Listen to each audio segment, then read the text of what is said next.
Take our Bibles and turn to Daniel chapter 7. I want to look tonight at the one world government, as it's often been referred to. The New World Order is another way it's been expressed. Global government. Daniel chapter 7, we're going to pick it up in verse 23. Can we stand for this, the reading of the word? Thus he said, "The fourth beast shall be a fourth kingdom on earth, which shall be different from all other kingdoms, and shall devour the whole earth, trample it, and break it in pieces. The 10 horns are 10 kings, who shall arise from this kingdom, and another shall rise after them. He shall be different from the first ones, and shall subdue 3 kings. He shall speak pompous words against the Most High, shall persecute the saints of the Most High, and shall intend to change times and law. Then the saints shall be given into his hand for a time, and times, and half a time. But the court shall be settled, or shall be seated, and they shall take away his dominion, to consume and destroy it forever. Then the kingdom and dominion, and the greatness of the kingdoms under the whole heaven, shall be given to the people, the saints of the Most High. His kingdom is an everlasting kingdom, and all dominions shall serve and obey him." Thank you, Lord, for your word. Amen. You can go ahead and take your seats if you like.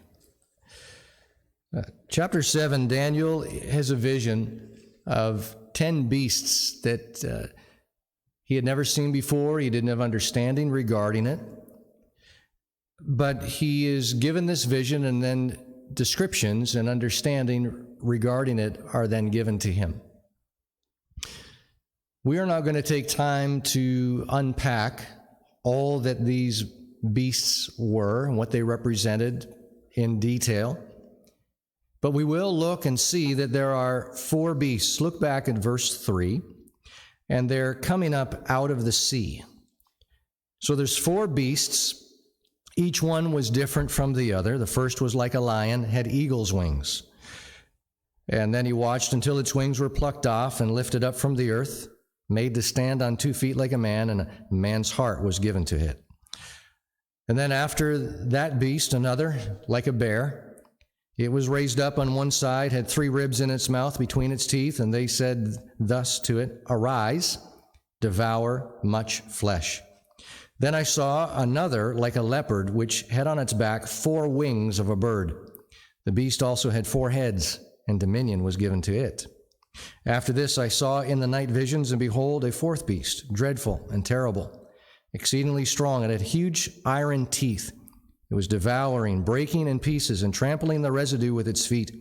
It was different from all the beasts that were before it, and it had 10 horns. I was considering the horns, and there was another horn, a little one, coming up among them, before whom 3 of the first horns were plucked out by the roots. And there in this horn were eyes like the eyes of a man, and a mouth speaking pompous words. There's a lot that's going on here, and what Daniel is receiving is a vision concerning representations of kingdoms, empires that will arise, and these beasts are representations of those. The first beast represents Babylon. The second beast represented Medo-Persia. The third beast represented Greece. And the 4th beast, Rome. And Rome as it had its beginnings, and also as Rome will be raised up once again during the tribulation period. And it's this 4th beast that Daniel is receiving information regarding that we just looked at in verses 24 and onwards. It'll be a kingdom. It's different than the other kingdoms, and it's going to devour the entire earth. It was speaking about, remember, the 10 horns are referring to 10 kings. They're going to arise from this kingdom, and another shall rise after them. And the one that is being spoken about there is the Antichrist. Now, we're not going to get into looking at the Antichrist tonight, the beast, as he's referred to. But I want us to be aware that he is the one who will be ruling this end times government, this end times kingdom. And notice that it will be over the entire earth. It'll, in verse 23, and shall devour the whole earth. In verse 25, we're told how long is going to be the worldwide dominion of this rule and reign, with all of these kings giving their backing to this world ruler. And we see that it's going to be for time, times, and half a time. That's poetic language to refer to 3.5 years. Now, 3.5 years otherwise can be spoken about as 42 months. Now, keep that number in mind, because we're going to see that shortly. These visions, or these beasts that Daniel sees in this vision, are running in parallel to something that he had seen in giving an interpretation to a dream that Nebuchadnezzar had had sometime earlier. So that's back in Daniel chapter 2, and we read about that Nebuchadnezzar had a dream. He wanted the wise men to tell him the interpretation of it because it troubled him greatly. The catch was that you not only had to tell me the interpretation, but he says you have to tell me what the dream was, because I'm not going to tell you. Because if you can't tell me what the dream was, then how do I know that you're not just making up the interpretation? And so he gave them X amount of time in order to carry out the task, and they said, we don't know how to, we can't do this. We don't know how. Only the gods know this. Well, Daniel heard about this. He must have been about some business elsewhere when he discovered the plight of the wise men, that they were about to be killed because they couldn't carry out the king's decree. So he had requested a bit of time in order for him to pray and wait upon God for not only the interpretation, but the dream itself. And so that was granted to him. And we read about it in Daniel chapter 2. He comes to the king and says, here's what you saw. And this was the image that looked like a man, and it was made of different metals: head of gold, arms and chest of silver, and then bronze, thigh and belly. And then we see the legs of iron, and then toes. The feet were a mixture of iron and clay. And they represented those same kingdoms, the head being Babylon, the chest being Medo-Persia, and then the belly and thighs were Greece, and then Rome was the legs and feet of iron. In Daniel chapter 2, it's sort of a depiction the way that these kingdoms look from man's point of view. Look impressive and stunning. The ones in chapter 7 are the way they look from God's perspective. Beasts. Pardon me? Disturbing, yeah. So impressive kingdoms and empires, man stands in awe, but God says, no, I don't stand in awe of them at all. Now, I bring this to our attention because Revelation bears it out as to what will be taking place with these things, or the fulfillment of these things. In Revelation chapter 13, we see some things taking place. We see a beast, a dragon, if you will, that comes up, or excuse me, that's chapter 13, the beast from the sea that comes up. In chapter 17 is a dragon. And we see this beast that rises up in chapter 13. Again, it's coming up out of the sea. It speaks of the sea is a poetic language. It's symbolic for the Gentiles, the Gentile nations. And so this beast rises from the Gentiles, and he had 7 heads, 10 horns. On its horns there were 10 crowns, and on his heads a blasphemous name. Now the beast which I saw was like a leopard. His feet were the feet of a bear, and his mouth like the mouth of a lion. And the dragon gave him his power, his throne, and great authority. It's interesting that this one doesn't look identical to any of the individual four that Daniel had seen, does it?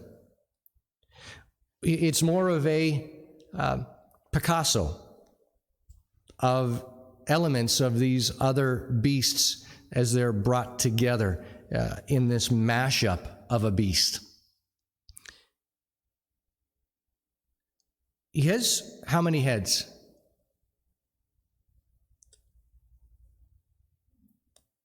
He has 7 heads, 10 horns.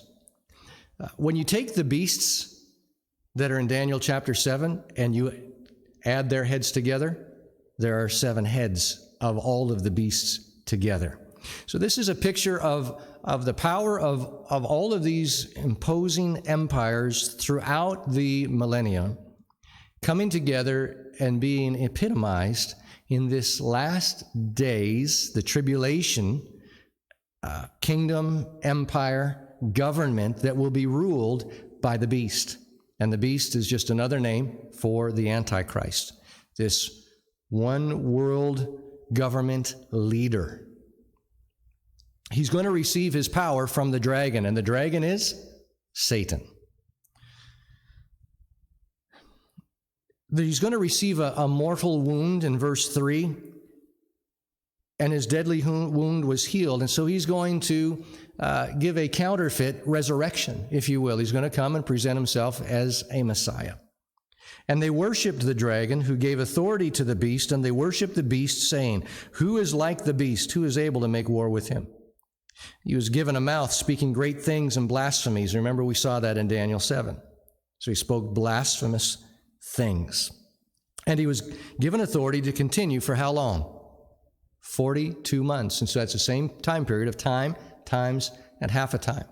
Now, he's not just going to rule for 3.5 years. He will come into power at the beginning of the tribulation for the 7 years. But coming on the last half, there's going to be things that will be carried out by him that will be evidently supernatural.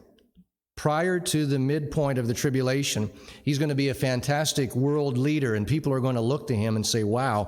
But coming after he brings abomination that causes desolation in the temple that will be built early on in that tribulation time frame.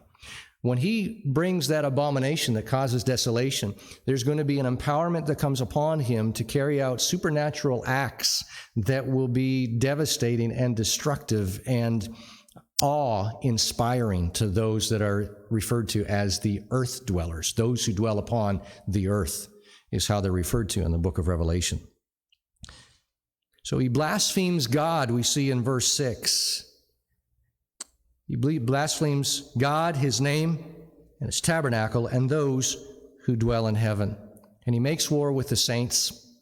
We're not going to deal with all that's going on with the saints, but I want us to realize that he has come to this place of prominence and power, and he's ruling over the entire world. Now, I want us to go ahead to Revelation chapter 17.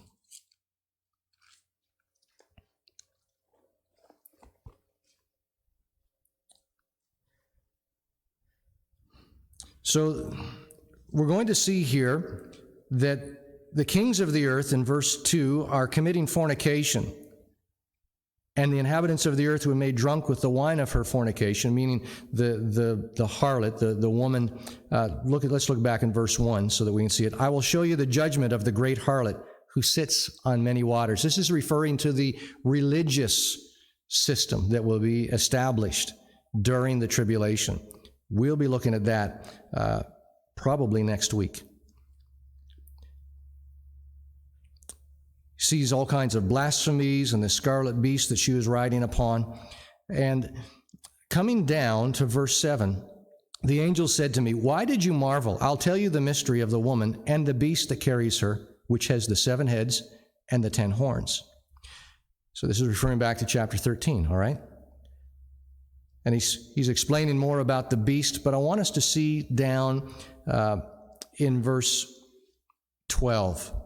The 10 horns which you saw are 10 kings who have received no kingdom as yet, but they receive authority for 1 hour as kings with the beast. In other words, receive an authority for 1 hour. It just refers to for a short period of time. These are of one mind, and they will give their power and authority to the beast. And they will make war with the Lamb, and the Lamb will overcome them, for he is Lord of lords and King of kings. And those who are with him are called chosen and faithful. All right, so we see then that Daniel, who is 500 years before Christ, he's experiencing these visions and interpretations, seeing the dream that Nebuchadnezzar had, seeing the visions later on that he had himself, and the interpretations of those that he received, and of course wrote them down for our reading and benefit. And the books of Daniel and Revelation go hand in hand as far as the prophetic nature of them and the content that they have, referring to the end of days during the Great Tribulation. Now, we've been seeing some things taking place recently that are priming the world for, priming's not the right word. I guess it's the right word, but it's not where I want to go with the figure that I want to use. It's like the stage is being set, awaiting the beast to come onto this stage, and then this playing out of what Daniel 2 and 7 and other parts of Daniel and Revelation are speaking regarding. So the stage is being set for the one world government and the ruler who will come into place. When that's going to happen, we don't know, because it won't take place until the rapture occurs, until after that point. The rapture is not the trigger that begins the tribulation, but it is what prepares or enables the tribulation to then begin shortly thereafter. And only God knows the timetable between the rapture and the initiation, the start point of the tribulation. He's not going to establish everything once he comes to power. There will be many things that will be put into place in preparation for this one world leader and one world government to be established. I want to tell you about the World Economic Forum. Anybody ever heard of that before? The World Economic Forum. It is an organization that was established back in January of 1971. So it's now an organization 50 years old. And it was established by Klaus Schwab. And he's still giving leadership to this organization. He has a picture or a dream to see organizations and governments and influential individuals to come together to create a utopia of sorts, a one world government. And here are some of the things that the World Economic Forum is predicting will take place in the near future, and they're working towards this goal by 2030. So only a few years away. And with the onset of COVID-19, they are ramping up their efforts even more so than they were before that. Here's some things that they're looking at doing. Whatever you want, you will rent, and it will be delivered by drone. You'll own nothing, and you'll be happy. See, they want to get rid of capitalism, and they want to bring in a sense of Marxism or communism so that everybody owns, there's equalization that takes place. It says that the United States won't be the world's leading superpower. Rather, a handful of countries will dominate. Does that not sound like Daniel 7 and Revelations 13 and 17? You might say, all right, how is it that the U.S. won't be a superpower, a world power any longer? And you look throughout the scriptures and you can't find anything that is direct or even apparently indirect reference to the United States. But what we've seen as such a dominant player on the world stage, how can it be that there would have no reference to the United States? And we've been seeing in recent months how the United States is withdrawing from its world impact and world influence. They're coming out of the Middle East in droves. They are retracting their presence throughout the globe. President Biden, along with John Kerry, which is in his cabinet. John Kerry is a very influential man and a member of the World Economic Forum, and very much in favor of bringing this to pass. You may remember, if you watched or followed any of the election coverage for 2020, that President Biden's campaign slogan was, anybody know what it was? Build Back Better. So it's not going back and making things better, but taking things as they are now and simplifying them. And it's the same slogan that the World Economic Forum has. Build Back Better. They've got this focus of resetting. You've heard the Great Reset, perhaps, that kind of talk going on. Our Prime Minister spoke about it just a few months ago, speaking about it's opportunity for a great reset, and he's part of the World Economic Forum. Prince Charles speaks about the same thing. Bill Gates is speaking about it. The Pope is endorsing and promoting this. So we're seeing that the United States is beginning to pull back from its world influence. And it's getting to the point now where its national debt is so atrocious that it's ripe for implosion and economic collapse. These are things that are just preparation, groundwork, and the stage being set for a one world government. Thirdly, you won't die waiting for an organ donor. We won't transplant organs. We will instead print new ones. And it might sound fantastic, but there is biological 3D printing that is taking place in trials right now, and they are very close. You'll eat much less meat. I don't like that at all. It will be an occasional treat, but not a staple. It's for the good of the environment and for our health. And one of the main reasons they want to do that is to go green, because they want to eliminate and reduce livestock, which they say is contributing from the methane that they produce to global warming. 1 billion people will be displaced by climate change, and we'll have to do a better job at welcoming and integrating refugees. So because of shrinking ice caps and so on, different things that are taking place, that's their anticipation. Polluters will have to pay to emit carbon dioxide. We're seeing that even now. We see a carbon tax, right? Getting some grumbling, murmurings going on. And that's from the Paris Accord back in 2015, when that accord was written up and then ratified in 2016. And our government is all in with that. There will be a global price on carbon and fossil fuels. They're attempting to make history. In other words, a thing of the past. You could be preparing to go to Mars. Scientists will have worked out how to keep you healthy in space.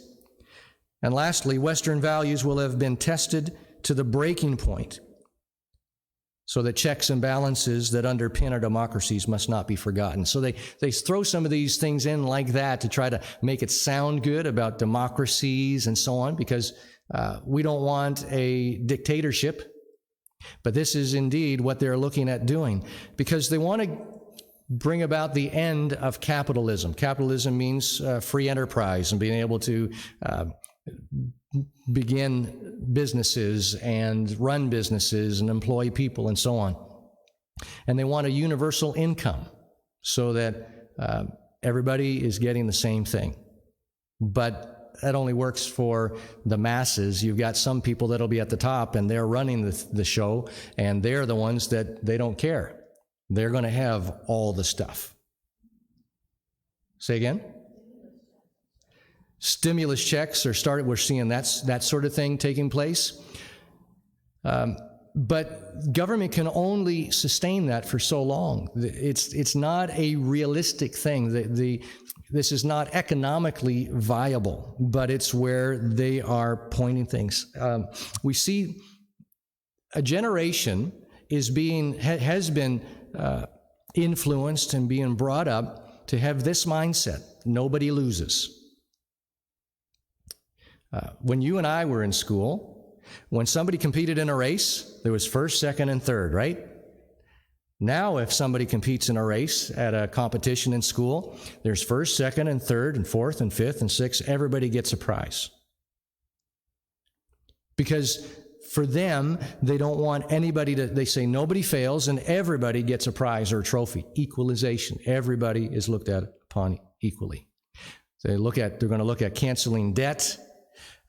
They're promoting the acceptance of vaccines on a broad scale, not just for COVID-19, but this is really a test case in preparation so that they can have influence and control upon our health and our health choices. They want to establish health passports, digital IDs. They want to eliminate private property and reduce the population.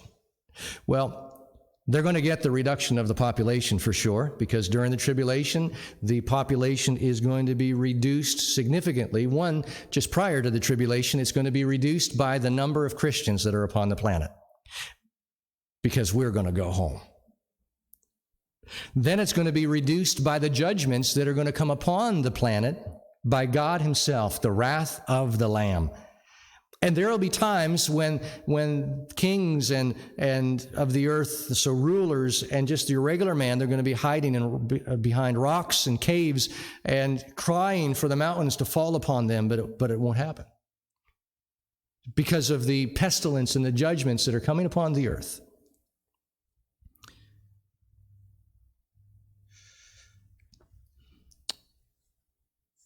Former President Obama, his chief of staff, Rahm Emanuel, he said this: "You never want a serious crisis to go to waste."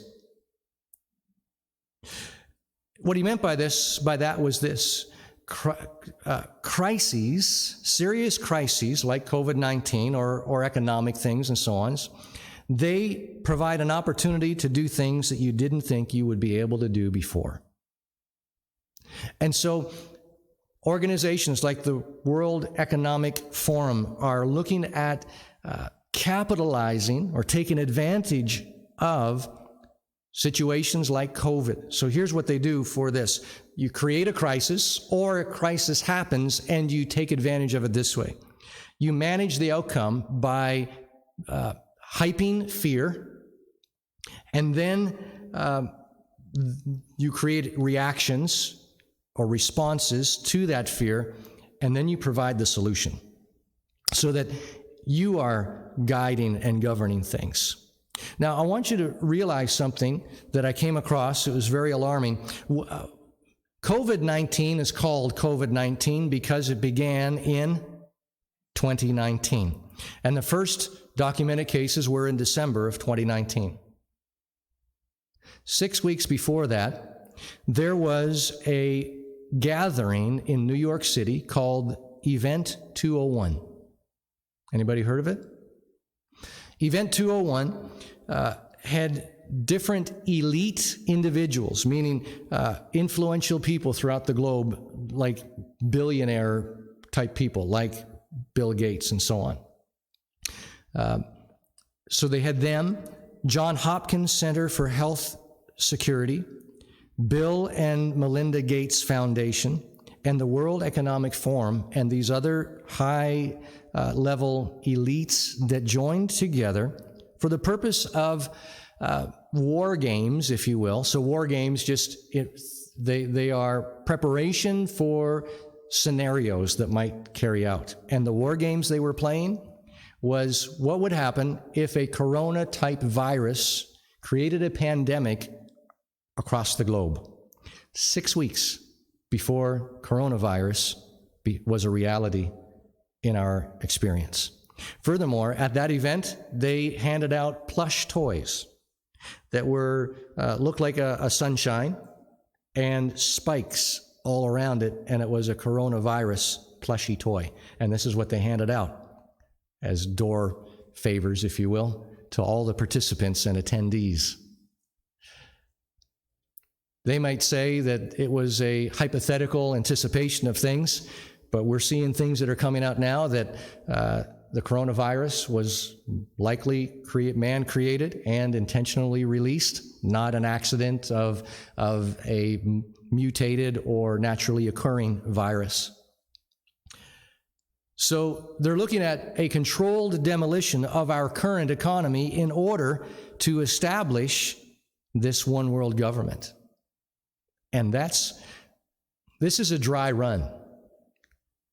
COVID-19 is a dry run and conditioning and preparing us with what we see that's going on across the globe, especially here in the West, but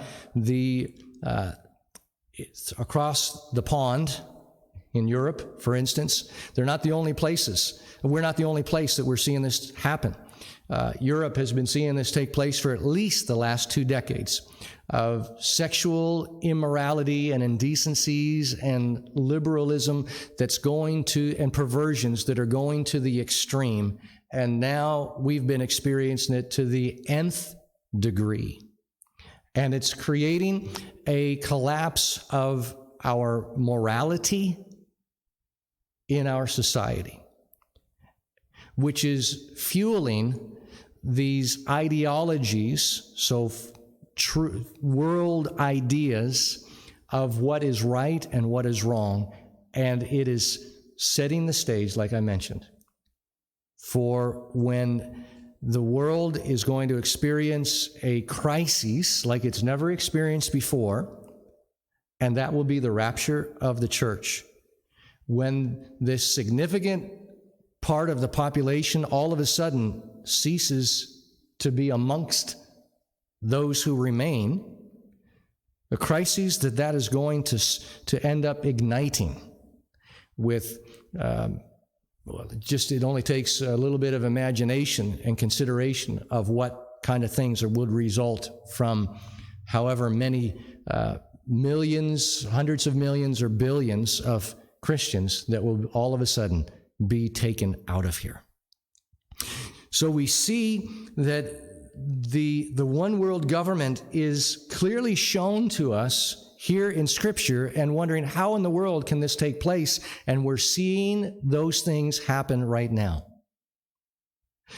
Now, we saw a pandemic, a crisis that happened about 100 years ago in 1918 through 1920 with the Spanish flu, but we didn't see the global, we saw a global impact and we saw a greater death toll, but we didn't see the global mobilization of leaders and governments and societies responding to that like we're seeing with COVID-19, which even the CDC has said, the Center for Disease Control has said is not a pandemic. It was mislabeled in the beginning, but it's conflicting informations that are being put out through the course of the last year and a half that causes people to question and wonder and causes anxiety to rise and reactions to fears. And then the government comes on the scene to try to present themselves as saviors, in effect, to give the solutions. When the CDC says that the mortality rate of COVID-19 is less than 0.001% of the population.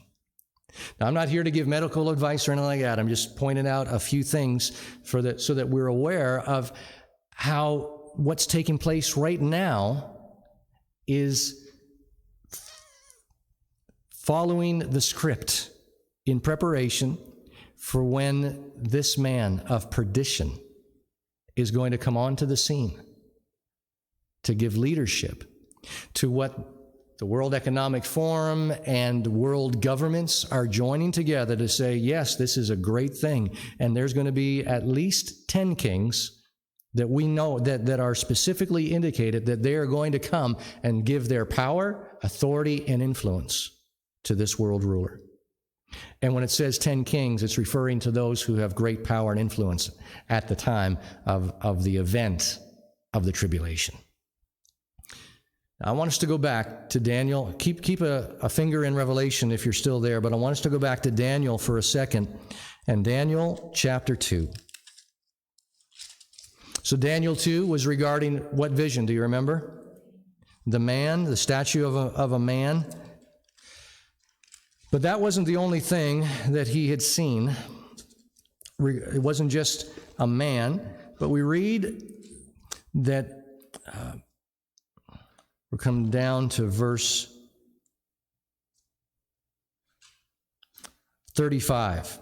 Then the iron, the clay, the bronze, the silver, and the gold were crushed together and became like chaff. Verse 34. You watched while a stone, so he sees this image.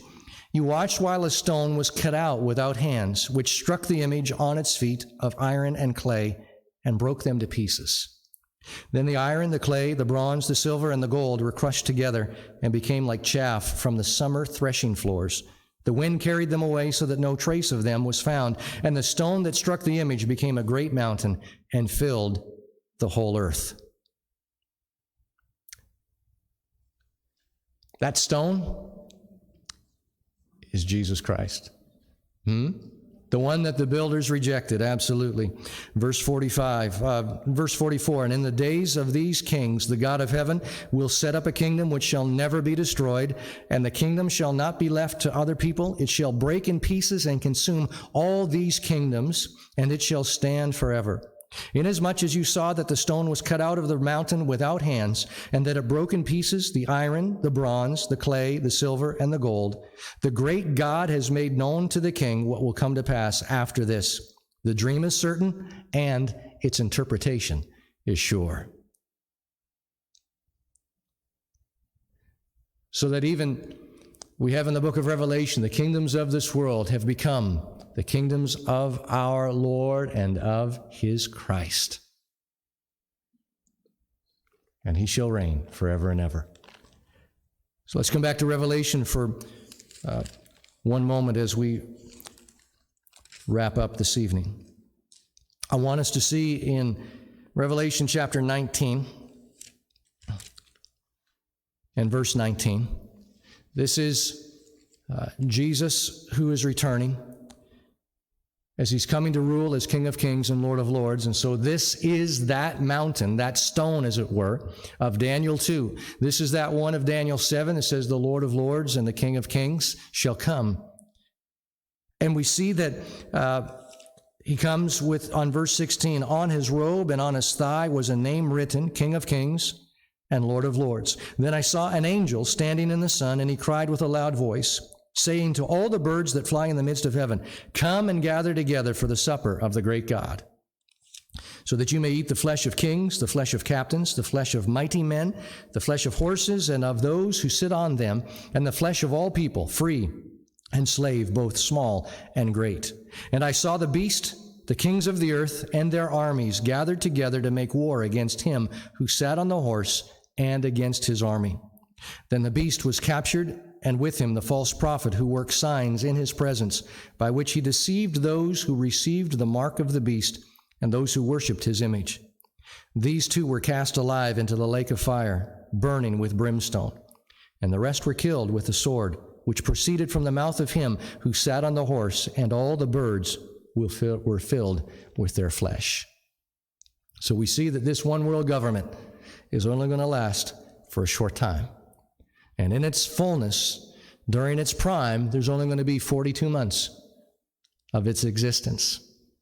And then Jesus is going to come. He will rule as King of Kings and Lord of Lords. Praise be to his name.